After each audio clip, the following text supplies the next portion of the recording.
On Sunday, NASCAR went left, right, up, and down at Sonoma Raceway in the California wine country. 40 drivers ran for 90 laps around the 2.52-mile road course, which for the first time since 1997 featured use of the carousel, connecting turns 4 and 7. Hendrick Motorsports drivers William Byron and Chase Elliott started the race off strong, but as the day went on, Martin Truex Jer got better and took the lead with 24 to go. His fellow teammate Kyle Busch tried to run down the 19 machine, but in the end, it was the New Jersey native who raised his glass of wine in victory lane. Good evening and welcome to another edition of ROSS Racin, brought to you by Rockingham Dragway. I'm Matt Harrelson with Russell Parker along with me for the ride to break down what happened at Sonoma. So Russell, to start off here, Truex gets the job done, snags his 4th win of the season and goes back-to-back for this road course. What did he do to get the job done? He just has this track figured out. I mean, not just this past 2 races now, but in the past, he's just done so well here. But I think you got to give credit, especially this season, to his crew chief, Cole Pearn, who's just done a phenomenal job on that car. Moved the transition over from where they were with the 78 team last year to moving over to Joe Gibbs and not really losing a step. It's really impressive. And I think that goes not only to Truex, but also on the Pearn as well, because both of them were together, and now they're also together here at Joe Gibbs. So you keep them together, you're going to continue to have this type of success. I mean, this is their 4th win now of the season. So it's almost expected him to win every single week now at this point because of that. I mean, they stuck to their strategy. They had some issues before the race started. I know they had some difficulty with getting the car the way they wanted it to be during the race.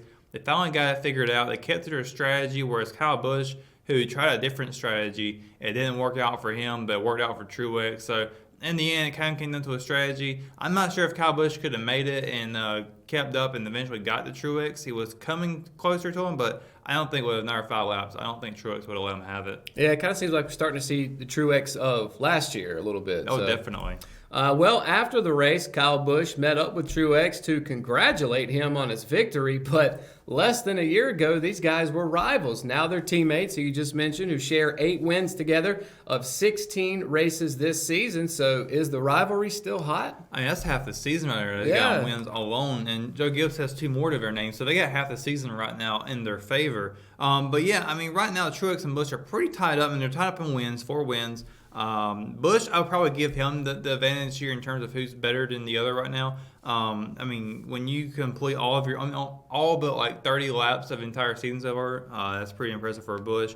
Now, what Truex does have over him is, he's got, I mean, they're really close in average starts and average finishes. So between the 16.1 and 6 kind of where they are around that range. So right now, Busch is trending better for in terms of the stats right now. But I think Truex has the momentum building for him as it continues on. We haven't really we've seen Busch win at Pocono, but Truex has been kind of winning a little bit throughout the season, not right out of the gates like Busch did at the start of the season where he won like 3 back-to-back or something like that. So I think Truex, as you continue on, there's only 10 races to go in the regular season. I think Truex will probably continue to pepper a few more in there before the playoffs begin. Yes, believe it or not, the regular season starting to wind down. But while Truex celebrates his 4th win of the season, another driver is celebrating his best finish in a Cup race. Matt DiBenedetto drove the wheels off his 95 Toyota Camry, that's one you don't hear about very often,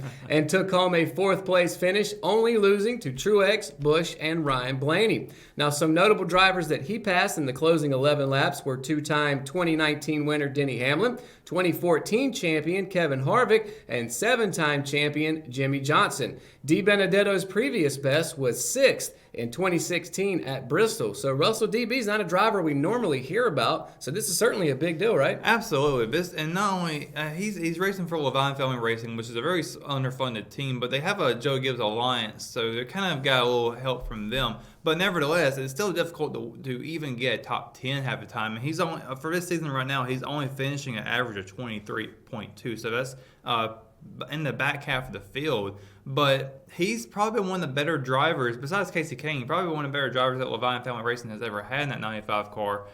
He did excellent Daytona until, of course, he crashed out in that. He also crashed out at Talladega and Charlotte. Those are his only 3 DNFs. So, and of course, the plate tracks, you expect that you may have a DNF, and you kind of overlook that because those are the big ones always happen there. Charlotte, probably got caught in some accident with someone else involved. But, I mean, DiBenedetto came up as a group grassroots style race car driver. So he went through the dirt. He went up every single series he can to get to this point. To see him get to where he is pretty fascinating because a lot of drivers don't really do this anymore. A lot of drivers kind of have some funding for them, but he's been kind of relying on people to say yes to him that he can get in the ride and to go out there and do it. And for him to come off of this, I think that he's definitely got a bright future ahead. So I'm going to mention something real quick before we talk about DB's Future. When I first read this, I thought it said that he was driving a 1995 Toyota Camry. Oh, no. Now obviously he's not, but it does bring up the point, and you mentioned it, that his team is underfunded. With that being said, how much of an advantage do the teams like Joe Gibbs that have the money behind them are able to build a better car? How much of an advantage is it for them as opposed to someone like DiBenedetto?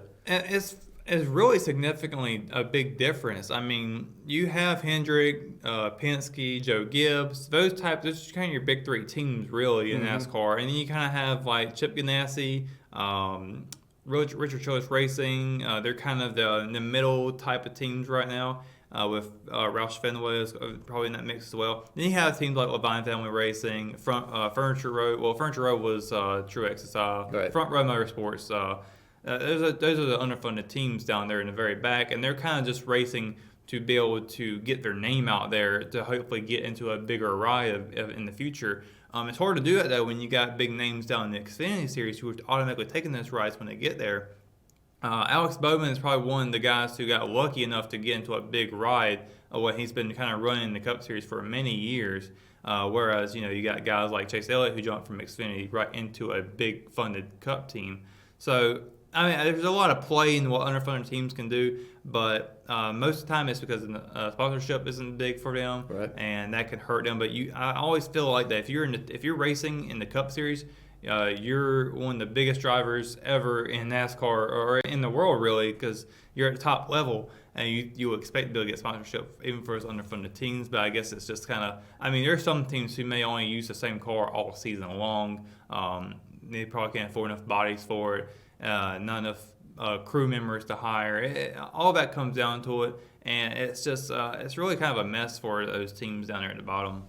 Comparing it to other sports, especially in baseball and basketball, where you've got big market teams, you've got small market teams. The small market teams obviously don't have as much money to be able to spend, so they have to get creative with it. Is it in NASCAR the same way, where it's a case of the have and the have-nots? I think so. I guess you can probably look at, I'm going to kind of say, because Jimmy Johnson and Jeff Gordon's been on Hendrick, that they're probably the New York Yankees of NASCAR. Good. I mean, they're the top. They're usually seen as the top team overall. And as we look at maybe, I don't know where Charlotte Hornets would come in, but they're kind of they're mid-range. Yeah, so they do like the Richard Childress, which I won't dismiss Richard Childress because they have Dale Earnhardt in the past, but currently right now Richard Childress is kind of a mid-pack team right now, if you will. All right. Well, getting back to DB, what do you think his future is going to be like looking forward? I feel like that if he continues on the path that he is right now and continues to make good waves with Levine Family Racing, I think there will be a spot open for him in the future. Right now, Joe Gibbs is still trying to shuffle around their old drivers to new drivers. I know they want to get our Xfinity favorite down there to move up, and I don't know what's going to go on with Eric Jones, or Denny Hamlin, those type of drivers. So who knows what's going to happen with them in the future here? So right now he's probably not going to get a top tier ride with Joe Gibbs. He may have to put some pressure on some of the guys up above him and say, look, I'm going to go here if you don't do this for me. And sometimes a change for a driver helps out tremendously. And maybe that's what happens, and he comes out and becomes a big name. I think he's like 27 years old, and he's only from a town that's like 13,000 people, so only 2 hours away from Sonoma. So he had a big race here for him, kind of like a home track for him. So I think if he continues on this path of getting some key victories, getting his name out there, it's going to help him out. All right, we'll have to wait and see what DB's future will hold. While the Cup Series was in sunny California, the Truck Series paraded to Madison, Illinois to race on the surface of Gateway Motorsports Park. Now, Ross Chastain came off of a win that was taken from him last week at Iowa Speedway and seek to prove that he could do it again, this time without failing inspection. And Russell, Chastain did it. He did. It was insane. But he only led the one lap that mattered, and that was the last lap. Like you said, that's the only one that matters. Thanks to a late restart, I think there was an accident towards the end of it that caused a shootout, a two-lap shootout. He took on Todd Gillian and Stuart Friesen there at the end. It was a really intense battle there in that last lap. Someone did spin out there on the backstretch, but they let it go green. So caution or green, he was going to win it anyways. He celebrates with a watermelon, which is interesting. He takes a watermelon on the top of his truck and smashes it to the ground. That's different. And it's unique, and that's one of the cool things about him. That you got to be unique, and especially when you win. So. Also that, and he made a little jab at the win got taken away from last week. He told the camera to look at his ride and showed it. It was perfect. So It wasn't too low. Yeah, it wasn't too low. So he definitely got a good redemption win here for him. All right. So with that win, it puts Chastain into the playoffs for the Truck Series. But with the way the standings look, who are the standout drivers so far that could win it all? Honestly, I feel like Grant Enfinger is probably the top. He's right now points leader, but he's got it by 54 points. Nobody can really touch him at this point. And I don't know about winning the championship, but I think he'll be the front runner for sure in the playoffs when he gets those bonus points. There's only 7 races until the playoffs begin for the Truck Series, so not a lot of time for everyone else to make up on him. 6 top 5s, 10 top 10s, no wins. There are a few other drivers like Stuart Friesen who has a win, of course, Ross Chastain. I feel like those are going to be your guys who are going to be looking out for very as we get closer to, I believe it's Bristol when that first starts off. So I think that moving forward, Grant Enfinger is probably going to be your top dog. All right, so we've already touched on some drivers who were in the groove, but let's touch on some more. Who you got this week for in the groove? For the Cup Series, I got Eric Jones, who started 35th at Sonoma and finished 8th. So that's a huge, kind of a mini victory for him, I guess you could say. He had a chance to get into the top 5. For Truck Series, over at Gateway, Chandler Smith, he started 25th and finished 4th, a guy you don't never hear about. I can't recall if he's actually running full-time or part-time, but nevertheless, if you're kind of new to one of the series and you get in the top 10 like that you're making big waves. Sure. All right, so as we say goodbye to Sonoma Raceway, we're also saying goodbye to Darrell Waltrip in the Fox Sports broadcast booth. And while we've already speculated on who could take his place in the booth, there may actually not be anybody. And according to Forbes, a Fox spokeswoman said that a 2-man booth is under review. So if Fox went this way, that would almost certainly mean that it would be Mike Joy as the play-by-play and Jeff Gordon as the color. You agree with this route? I don't know if I agree with it. I've always liked the 3-man booth for NASCAR because you got a different perspective from everybody. Of course, Mike Joy is the play-by-play. Jeff Gordon will be commentary, and he's already good at it. He's been doing it for 4 years. He's doing really well in it.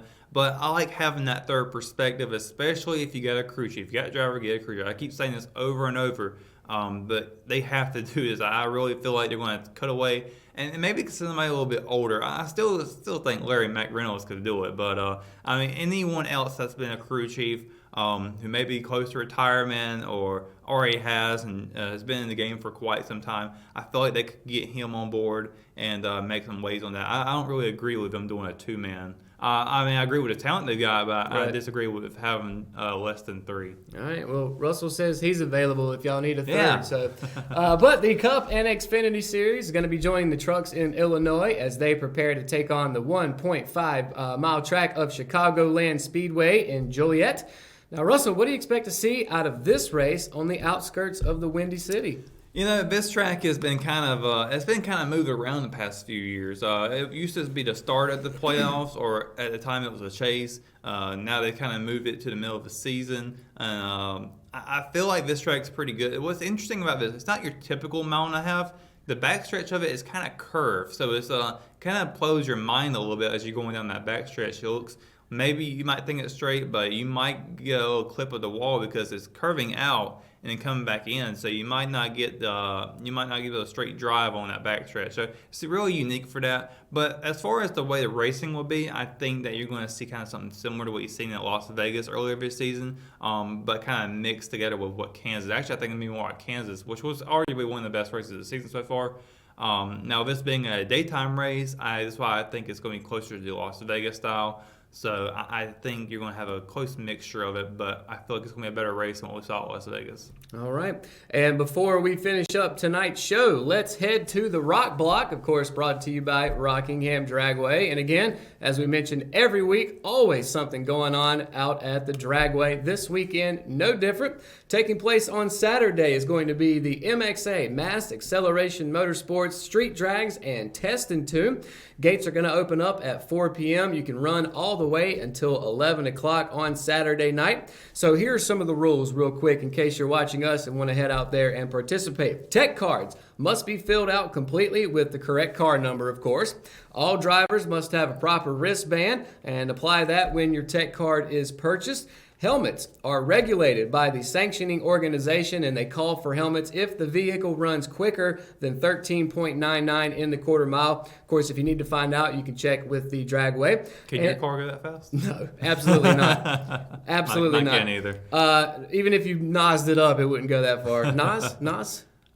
You know what I'm talking nitro, about. But yeah. Yeah, not very good though. And then finally, if you're heading out there and going to take your bike, motorcycle riders must wear full leathers if you're running faster than 120 miles per hour in the quarter. Helmets, gloves, and leather shoes above the ankle required for all bikes. So those are just some of the rules. Admission is $12, $25 for unlimited time runs. So if you want to pay $25, you can go out there, hit the quarter mile as much as you want. Run all day. Run all day and all night. So, as I mentioned, all this is taking place on Saturday. If you need more information, head on over to the RockinghamDragway.com, and that is this week's Rock Block. All right, finishing the show out, give us some predictions, Russell. All right, for the Truck Series, I've got a mix between Brett Moffitt, who's already got a win at this track in the past. Johnny Sauter has 8 top 10s. Matt Crafton knows who one I'm picking. He's got an 8.3 average finish, but I like his style. I think he suits around the house pretty well. So I'm going to go with Crafton on that. For the Xfinity Series, between Justin Allgaier and Cole Custer, I'm going to have to go with the guy who has to win, Justin Allgaier, who, like I said, has won in the past here. I think both those drivers are actually junior motorsport drivers, so either one will be good for junior, I'm sure. Right. For the Cup Series, Brad Keselowski's got 2 wins here, as well as Truex. Kyle Busch is the defending race champion here from last year, but I feel like Keselowski's probably going to get his 4th win this season and tie it up with those other 2 guys and kind of keep their own little big 3 going on, if you will. So I got Keselowski winning this race on Sunday. All right, as always, you heard it here first. If you're going to make your bets, go ahead and head to Vegas. Russell's got all 3 winners set for this weekend. And that's going to do it for this edition of ROSS Racing, just like the rest of them, brought to you by Rockingham Dragway. That is Russell Parker. I am Matt Errolson. We'll see you right back here for another week on the track and another edition of ROSS Racing. Have a great week.